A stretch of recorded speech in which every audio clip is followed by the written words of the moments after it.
রাতের নিস্তব্ধতায় যদি হঠাৎ তোমার শিশুর ঘর থেকে হাসির শব্দ আসে, তখনই বুঝবে স্যালি ফিরে এসেছে। তার আগে চ্যানেলটি সাবস্ক্রাইব করে দাও। তুমি কি কখনো জানালায় এমন একটি মুখ দেখেছো যেটা তোমাকে ঘুমোতে দেয় না? কেউ জানে না সে কে, কিন্তু সবাই বলে সে ওখানেই আছে। আমেরিকার কানসাসের ছোট্ট শহর অ্যাটচিসনে একটা ঘর আছে যেটাকে সবাই স্যালি হাউস নামে চিনে। শত বছর পেরিয়ে গেলেও এ বাড়িতে যারা গেছে তারা আগের মতো ফিরে আসেনি। আজ আমরা জানবো সেই ঘটনার অন্ধকার ইতিহাস, যেখানে একটি মেয়ে শিশুর আত্মা নাকি অপেক্ষা করছে তার প্রতিশোধের জন্য। এই ঘটনা শুরু হয় 1800 সালের মাঝামাঝি সময়। রাত গভীর, শহর নিস্তব্ধ। ডক্টর চার্লস ফিনি, একজন স্থায়ী ডাক্তার, হঠাৎ দরজায় জোরে নক শুনলেন। দরজা খুলে দেখেন এক মহিলা, কোলে তার 6 বছরের মেয়ে। মেয়েটি ব্যথায় ছটফট করছে। ডাক্তার বুঝলেন তার অ্যাপেন্ডিক্স ফেটে যেতে যাচ্ছে, সময় নেই। তাই তাড়াহুড়ো করে নিজের বাড়ির বেসমেন্টে অপারেশন টেবিল প্রস্তুত করলেন। কিন্তু তাড়াহুড়োর মধ্যে তিনি ভুল ডোজে অ্যানেস্থেসিয়া দিলেন এবং মুহূর্তের মধ্যেই মেয়েটি চিৎকার করতে করতে মারা গেল। তার চিৎকার যেন দেওয়াল ভেদ করে সারা রাত শোনা যাচ্ছিল। এলাকার লোকজন বলে মেয়েটির নাম ছিল স্যালি, আর সেই দিন থেকেই এই বাড়িটা মৃত্যু আর আতঙ্কের ঘর হয়ে ওঠে। যদিও কোনো প্রমাণ নেই স্যালি নামের কেউ সেখানে ছিল কিনা, তবু আজ মানুষ বিশ্বাস করে সে এখানেই আছে। 1990 সালের দিকে টনি এবং ডেবোরা পিকম্যান দম্পতি তাদের ছোট্ট শিশু সন্তান নিয়ে এই বাড়িতে ওঠেন। প্রথমে সব ঠিকঠাক ছিল, কিন্তু 1 মাসের মধ্যে শুরু হয় অদ্ভুত সব ঘটনা। মাঝে মাঝে বাতি নিজে নিজে নিভে যেত, ফ্যান নিজে নিজে ঘুরতো এবং দেওয়াল থেকে টকটক শব্দ আসতো। এক রাতে টনি দেখলেন শিশুর ঘরের আলো জ্বলছে। ভিতরে ঢুকে দেখলেন 3টি টেডি বিয়ার মেঝেতে বৃত্ত আকারে বসানো। কেউ নেমে গিয়ে আবার আলো নিভিয়ে এলে কয়েক মিনিটের মধ্যেই আবার আলো জ্বলে উঠলো, আর টেডিগুলো আবার মেঝেতে। সেই রাত থেকেই তাদের কুকুরটি শিশুর ঘরের দরজার সামনে চিৎকার করতে থাকে, যেন কাউকে দেখে ভয় পাচ্ছে। এরপর থেকে শুরু হয় টনির দুঃস্বপ্ন। রাতে সিঁড়ির উপর ছোট পায়ে কে জানি দৌড়াতো, পাওয়া যেত হাসির শব্দ।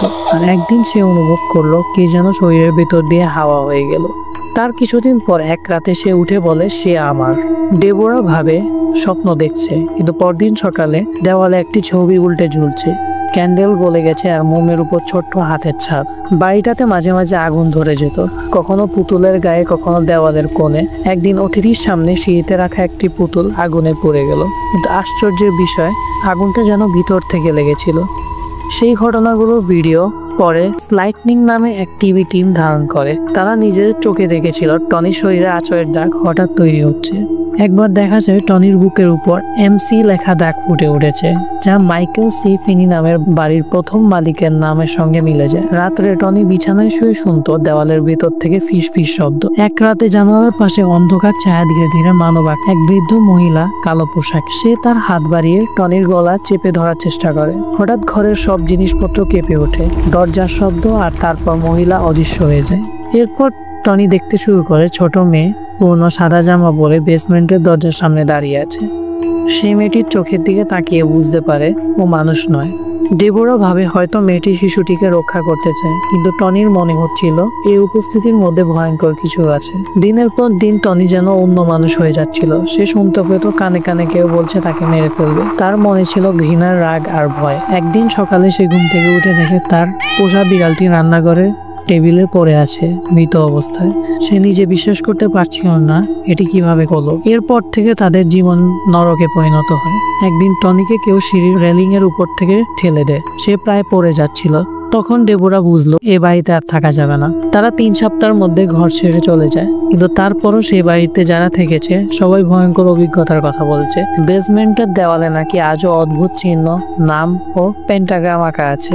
অনেকে বলে সে আত্মা আজও এখানে আটকে আছে, কখনো রাগে, কখনো কষ্টে। আর যারা এই বাড়িতে পা রাখে তাদের ডেকে একটি কথাই বলে যে তারা কি খেলতে চায় নাকি তার সাথে। স্যালি হাউস একটি ঘর যেখানে মৃত্যু থেমে গেছে, কিন্তু ভয় এখনো বেঁচে আছে। তুমি কি সাহস করবে রাতের অন্ধকারে ওই জানলার দিকে তাকাতে?